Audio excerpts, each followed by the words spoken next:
Hello friends, welcome back to this channel. दोस्तों, इस video में डिश टीवी इंडिया लिमिटेड को लेकर के एक लेटेस्ट अपडेट आई हुई है, उसको मैं डिस्कस करूंगा। उससे पहले आपसे रिक्वेस्ट करना चाहूँगा कि अगर आप चैनल को फर्स्ट टाइम देख रहे हैं, सब्सक्राइब करके बेल आइकन को हिट कर लीजिए ताकि आपको वीडियोस की नोटिफिकेशन मिलती रहे। और दूसरी चीज़, डीमेट अकाउंट या ट्रेडिंग अकाउंट ओपन कराना चाहते हैं, डिस्क्रिप्शन बॉक्स में एक लिंक दिया गया है। दोस्तों, 29 अक्टूबर 2021 को एक लेटेस्ट अपडेट निकल के आती है। डिश टीवी इंडिया लिमिटेड का जो बोर्ड है, अप्रूवल दिया है, लेकिन साथ साथ में एक डिमांड खड़ी किया है। डिमांड ये है कि ये चाहते हैं कि एनुअल जनरल मीटिंग होल्ड कराने के लिए ये और टाइम मांग रहे हैं। यानी डिश टीवी इंडिया लिमिटेड का बोर्ड जो है, it wants to get more time to hold annual general meeting, और इसके लिए दिसंबर 31 2021 तक एक्सटेंड करने की रिक्वेस्ट भी कर डाला है।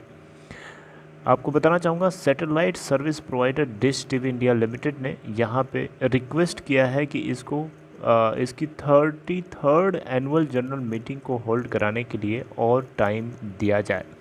सितंबर 19 2021 को डिश टीवी इंडिया ने एक एप्लीकेशन फाइल किया था और टाइम पाने के लिए, और जो कि एनुअल जनरल मीटिंग इनकी 27 सितंबर 2021 को रखी गई थी, लेकिन वो नहीं हो सकी, उसको पोस्टपोन कर दिया गया। लेकिन जो डेट पोस्टपोन के बाद, जो पोस्टपोन डेट नहीं पता चल पाई थी।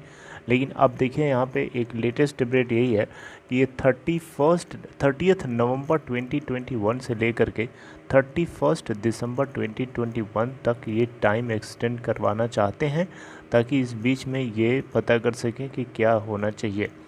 देखिए, अभी आपको पता होना चाहिए, यस बैंक लिमिटेड ने नेशनल कंपनी लॉ ट्रिब्यूनल के अंदर अप्रोच किया था इस बात को इंश्योर करने के लिए कि एनसीएलटी कम से कम डायरेक्ट करे इसको, डिश टीवी को, ताकि वो annual general EGM extra ordinary general meeting जो है कराई जा सके शेयर होल्डर्स की, राइट। और उससे जुड़े हुए जो डिटेल्स हैं वो यस बैंक तक पता चल सके, राइट। और इसी के चलते यहाँ पे एनसीएलटी को अप्रोच किया है। इसके आधार पर एनसीएलटी ने डिश टीवी इंडिया लिमिटेड को डायरेक्ट किया है, 15 नवंबर 2021 तक टाइम दिया है कि आप जो यस बैंक ने पिटीशन फाइल किया है, इसके रिस्पॉन्स में आप अपना आंसर कीजिए।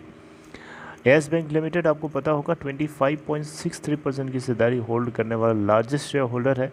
और इसको दिक्कत तब से शुरू हो गई जब डिश टीवी इंडिया लिमिटेड का बोर्ड जो है 1000 करोड़ रुपए का अमाउंट रेज करने के लिए राइट्स इशू के माध्यम से ऑप्ट किया। यही बात जो है यस बैंक लिमिटेड के लिए प्रॉब्लम बन गई, क्योंकि यस बैंक को लगा कि उसकी शेयर होल्डिंग को डाइल्यूट करने के लिए ये स्टेप उठाया जा रहा है। Although dish TV India limited की तरफ से 1000 करोड़ रुपए रेस करने के पीछे और भी कारण हो सकते थे, जैसे नेटवर्क के अंदर एक्सपेंशन करना, ऑप्टिकल फाइबर के अंदर एक्सपेंशन करना, जो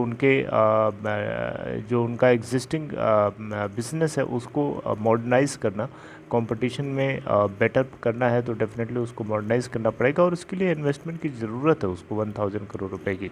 लेकिन यस बैंक लिमिटेड को जो है कुछ इम्पोर्टेंट बोर्ड मेंबर्स को ये ऊस्ट करके निकालना चाहता था, जैसे कि सबसे ज़्यादा इनका यस बैंक लिमिटेड का टारगेट जो है मिस्टर गोयल रहे हैं।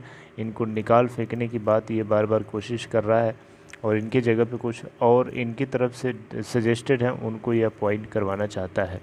और ये इसके लिए ईजीएम जो है बहुत ज़्यादा क्रूशियल थी, लेकिन ये हो नहीं सकी, और इसके लिए डिश टीवी इंडिया लिमिटेड के बोर्ड ने, यहाँ आप देख सकते हैं, अक्टूबर 29 को और टाइम पाने की रिक्वेस्ट कर डाली है। और नवंबर 30 2021 से 31 दिसंबर 2021 तक टाइम को एक्सटेंड करने की डिमांड करी गई है।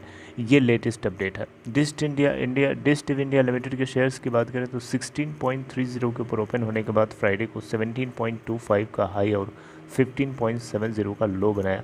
15.70 का लो तो पहले ही बनाया, उसके बाद हाई बना डाला 17.25 के ऊपर अपर सर्किट, जो कि वहीं पे बंद भी हुआ 4.86% की तेज़ी के साथ। 37,95,760 टोटल वॉल्यूम जनरेट हुआ। मार्केट कैप है इस कंपनी की 3176 करोड़ रुपए। इसका 52 वीक हाई 23.35 है, लो है 8.70 का। इस कंपनी के अंदर शेयर होल्डिंग पैटर्न देखेंगे सितंबर क्वार्टर तक, तो प्रोमोटर्स के हाथ में बहुत कम हिस्सेदारी है, 5.93% है, लगभग 6% मान लीजिए। FIIs यहाँ पे 12.17% के साथ बने हैं, DIIs 26.59% और पब्लिक के पास 55.31% की हिस्सेदारी है। DIIs में यहाँ पे यस बैंक लिमिटेड अकेले लगभग 25.9%, लगभग 26% के आसपास की हिस्सेदारी खुद की है उसकी। और ये जो शेयर्स हैं वो एक्वाजिशन किए थे, एक्वाजिशन नहीं किए थे बेसिकली, इसको क्या बोलेंगे, प्लेज शेयर्स थे बेसिकली, उसको इन्वोक करा लिया था यस बैंक ने, राइट। जो मिस्टर गोयल हैं उनके छोटे भाई थे, उन्होंने यस बैंक लिमिटेड के कुछ शेयर्स जो है डिश टीवी इंडिया लिमिटेड को शेयर्स जो है इन्होंने गिरवी रख लिए थे लोन के बदले, और लोन नहीं दे पाया डिश टीवी, तो यस बैंक ने उसको इन्वोक करा के अपने नाम कर लिया, और इसी की वजह से वो एक लार्जेस्ट शेयर होल्डर बन जाता है, और उसके पास हक है कि वो क्वेश्चंस खड़ा कर सके, और इसी के आधार पर वो क्वेश्चन खड़ा भी कर रहा है। FIIs यहाँ पे दोस्तों ज़रा देखते हैं FIIs की क्यों सिचुएशन बड़ी है। FIIs जून क्वार्टर में 10.19% के साथ था, सितंबर में 12.17% हो गए। FIIs ने पोजीशन बढ़ाई है अपनी। तो दोस्तों ये एक लेटेस्ट अपडेट, अगर आपको अच्छी लगी हो इस वीडियो को लाइक शेयर कर सकते हैं, और अपना ख्याल रखिए। कुछ और अपडेट आएगी तो मैं आपसे ज़रूर अपडेट करूँगा। Take care friends, have a nice evening.